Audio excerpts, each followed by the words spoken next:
Okay, ladies and gentlemen, good day. My name is Charlotte. Ladies, I heard some of you have fallen in love with Sagittarius and Gemini's men. Don't forget to keep an eye on them. Check his WeChat to make sure he isn't dating with another cutie. I'm not cursing you, because I'm just kidding. This phenomenon that people have special perspective through their constellation is called stereotype. A widely held up but fixed and oversimplified image or idea of particular type of person or thing. Stereotype constrains people's opinion about others, even if we don't know much about that person. And occasionally, we cannot jump out with stereotype to treat a person appropriately. Even worse, it will impact our first impression about someone new. Take example of an experiment conducted by a Russian psychologist, Bodarev, in 1965. He divided his subjects into two groups and giving them a picture of a man to let them describe him. The first group was indicated that the man was a murderer who had killed many innocent people. The second group was told that the man was highly educated. Well, here you may have figured out the disparate conclusions from two groups. The first group thought the expressions in his eyes are malevolent, and his judge Joe demonstrated his determination to commit a crime, while the other thought he had blazing eyes, and the Joe illustrated his capability of overcoming the difficulties. From the research, when we meet someone new, we will categorize them into a group of people through only a few characteristics of them. The process of this is called from individual to a group. Then, we reflect directly through the characteristics shared by this group directly on this new guy and assume that he has all these characteristics of the group. The process of this is called from group to individual. We get the way of this to simplify the process of learning about a new guy, which is also the origin of stereotype. A biased impression of a person will render even more severe problems, such as discrimination. Some people think blacks are rude and not so highly educated, which are considered a portrayal of all black people, so that people don't want to have any connection with them and give them little respect. Because of that, some people will even have some inappropriate behavior. Well, let's look at these incidents. Have you watched a recent movie, Green Book? In this movie, one of the main characters is a well-known pianist who is black. One day, a famous music hall invited him to have a performance. When he arrived there as a guest, he was treated differently. As a case in point, he was not allowed to have meal in the same hall with white people. In addition, he was even sent to the independent toilet instead of sharing a common one with others. From this movie, we could conclude that a serious social problem are to be generated, such as having no respect to others, the differentiations in social status, or even more severely, threat for social security. But don't panic, guys. Let's see what we could do to avoid this situation. Well, my suggestion is to form a comprehensive picture of one person. First, if you want to know a person well, just communicate with that guy without any impression formed before. Whether they are polite or not, the words they use, the expressions on their faces, even the body languages will tell. Second, observe their behavior, especially when they are in adversity. We all know that people may perform in a positive way when they are in prosperity. However, it's not easy to keep a positive attitude when they are in adversity.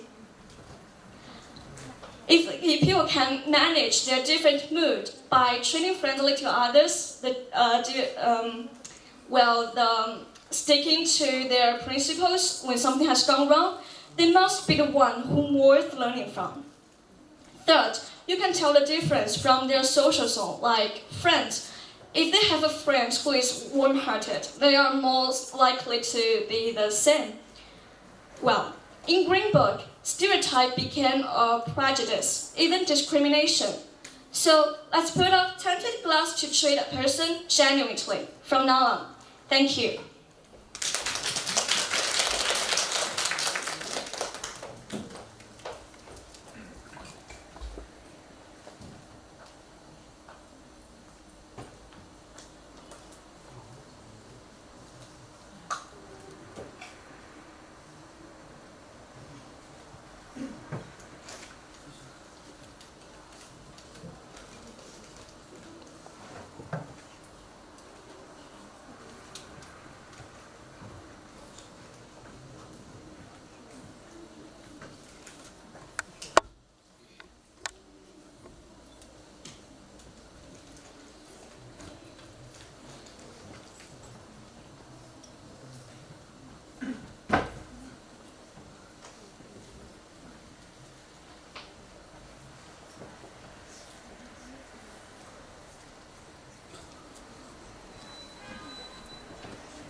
Sorry for waiting.